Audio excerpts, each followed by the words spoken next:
Tá aparecendo doenças cardiológicas em pessoas mais novas também? Ou ainda é aquele estigma de uma pessoa sempre mais velha, para lá dos seus 50, 60 anos, assim? Então, graças a Deus, os pacientes jovens, né, que infartam são raros, né? Mas quando acontece um caso, há um clamor, né, da sociedade muito grande. O pessoal, né, todo mundo assusta muito, né? Mas como é que vai acontecer com um paciente jovem, né? Às vezes não tinha muitos problemas de saúde, às vezes é uma questão genética, né? Então, realmente a gente tem poucos casos, né, de infarto, principalmente antes dos 40 anos, é muito raro. Tá? Tem, mas é muito raro. A grande maioria dos casos são pacientes com mais de 45, 50 anos de idade, onde tem um pico de casos, né, em torno de 50, 60 anos, é onde a maioria dos casos acontece, justamente porque o paciente ele começa a fumar há 20, 30 anos, ele é 20 anos fumando, as doenças, né, diabetes, a hipertensão, que manifestam, ela aparece entre 30 e 50 anos, é o paciente hipertenso, diabético, que não controla direito essas doenças, né? A gente tem que salientar que se o paciente tiver hipertensão e controla o diabetes e controla, essas doenças não são fatores de risco para o coração. Agora, se ele não controla, se ele não faz o controle adequado, ele não toma medicação, né, ou toma de maneira irregular, aí essas doenças ficam descontroladas. Aí, depois de muitos anos, vão causar um infarto. Inclusive, a diabetes tem essa correlação, porque eu só escutava da hipertensão, da diabetes eu Sim, nunca vi. Diabetes muito. Depois do cigarro, né, que era o grande vilão, eu pontuaria o diabetes, né, até antes da hipertensão. O diabetes, principalmente o diabetes muito alterado, né, aquele paciente que não controla os níveis, a taxa de glicemia, fica muito alterado. Para vocês terem noção, não só para o coração, mas o rim, metade dos pacientes que fazem hemodiálise, o rim parou de funcionar por causa da diabetes, e metade por causa da hipertensão.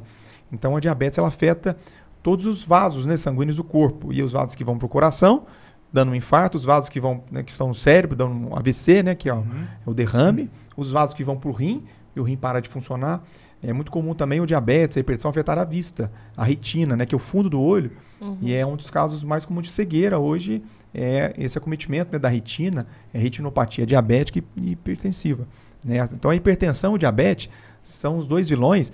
E eles andam muito juntos, sabe? Geralmente o paciente que é hipertenso, muitas vezes ele é diabético. Os fatores de risco para desenvolver essa doença são os mesmos. É o Batman e Robin. É o Batman e Robin do infarto. É a dupla da morte, né? A dupla da morte. Se a gente controlar essa doença, a gente diminui muito o risco de ter problemas futuramente.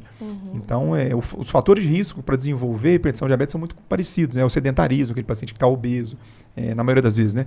É o paciente que alimenta mal, é o paciente que não adere ao tratamento. Então, essas duas doenças elas se instalam e se instalando e ficando descontrolada por muitos anos, aí a gente vai colher esses frutos que não são legais, né? Vai ter esses problemas. Então, em torno de 50 a 60 anos tem um pico do infarto.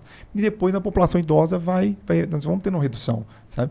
O paciente com 70, 80 anos, geralmente eles não infartam mais, porque ele já tem uma rede de colaterais muito estabelecida. O coração, ele é um músculo, né, nutrido por várias artérias, como se fossem caninhos, né?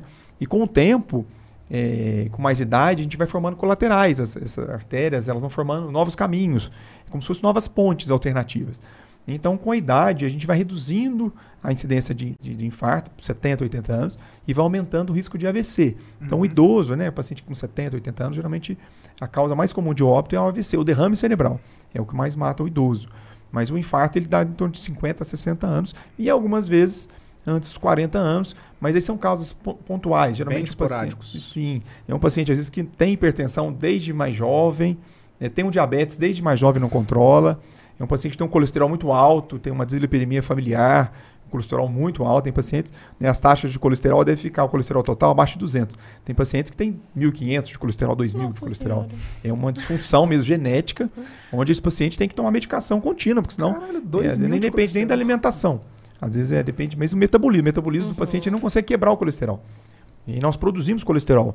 O colesterol tem alguma função na produção de alguns hormônios, algumas funções importantes no corpo.